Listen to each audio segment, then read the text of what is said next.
Fundi i këtij muaji është afati i fundit i vendosur për të trajtuar të gjitha aplikimet e prapambetura për pronat. Në fillim të këtij muaji, kreu i Ministrisë së Drejtësisë Ylli Manjani i kërkoi zyrave vendore të regjistrimit të pasurive të paluajtshme, ZVRPP-ve që të shqyrtojnë çdo dosje, veçanërisht duhet të trajtohen ato dosje për të cilat ka një vendim të formës së prerë nga gjykatat. Ministri ju kërkoi zyrave shërbim sa më të shpejtë, ndërsa aso kohë paralajmëroi se në shtator do të ketë kontrolle të rrepta dhe tolerancë zero.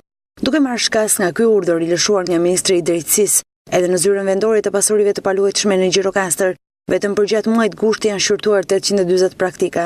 Sipas Martin Goricit, gjatë këtyre muajve të verës ka pasur një numër të lartë personash të cilët janë paraqitur në zyrat e ZRVPP-ve në Gjirokastër për shkak edhe të ardhjes së emigrantëve.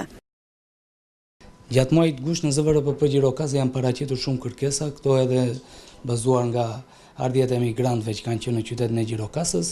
Zyra ka punuar me kapacitet plot edhe jashtë orarit, bazuar dhe në urdhrin e ministrit. Të gjitha praktikat janë trajtuar, gjithashtu janë trajtuar dhe praktikat e prapambetura, të cilat janë aplikuar vitin parë.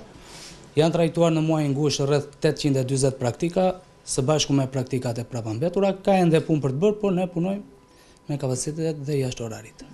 Cili është problemi më i madh që hasin sot qytetarët kur vijnë? Problemet më të mëdha janë regjistrimet fillestare, këto që kanë të bëjnë edhe me pasuritë në zonën muze. Këto janë problemet më të mëdha, cilat mundohemi t'i zgjidhim. Kuptohet kjo do ende kohë, sepse do pritet edhe regjistrimi fillestar për të shmangur gjitha problemet. Por mundohemi me këto kushe dhe mundësi që kemi t'ju japim zgjidhje.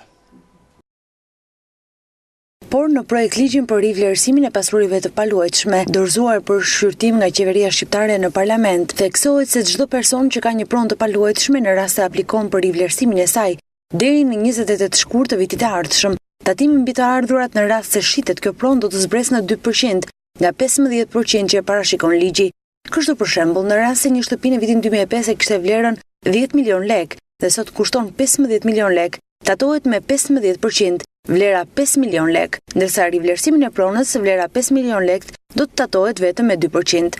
Sipas draftit që është dorëzuar nga qeveria në kuvent, të gjithë individët të cilët kanë një pronësi të paluajtshme kanë të drejtë që nga data e hyrjes në fuqi të këtij ligji deri në datën 28 shkurt 2017 të bëjnë rivlerësimin e kësaj pasurie me vlerën e tregut. Ky rivlerësim mund të bëhet nga një ekspert i licencuar për vlerësimin e pasurisë së paluajtshme, nga institucionet përkatëse ose nga zyrat vendore të regjistrimit të pasurive të paluajtshme. Bazuar në udhëzimin e Ministrisë së Financave për rivlerësimin e pasurive të paluajtshme, do të procedohet në njëjta mënyrë siç ka qenë me 15%. Qytetari do të paraqitet pranë sporteleve tona, bashkë me kopjen e certifikatës së pronësisë dhe rivlerësimi funksionon në mënyrën kosto e çmimi shitjes sipas vlerës së tregut, bazuar në udhëzimet e nxjerra nga enti kombëtar i banesave. Kësaj vlere i zbritet edhe vlera e blerjes në kontratën paraardhëse. Pra, tatohet diferenca, shumëzim për 2%. Në kohën që qytetari paraqiten sportelet tona për të bërë shitjen apo dhurimin e pasurisë së paluajtshme, do të tatohet diferenca çmim shitje në kohën kur do të aplikohet minus vlerën e rivlerësuar. Në rast se diferenca del 0 ose negative, nuk ka tatim, që në shumicën e rasteve diferenca del 0, nuk ka diferencë për të tatuar. Ky është dhe qëllimi i rivlerësimit të pasurive. Pra shmangja tatimi natyrisht ka patur interes, por ajo fillon mbas datës 20 shtator. Presim dhe ne jemi në pritje të udhëzimeve për datën fiks të nisjes procedurave.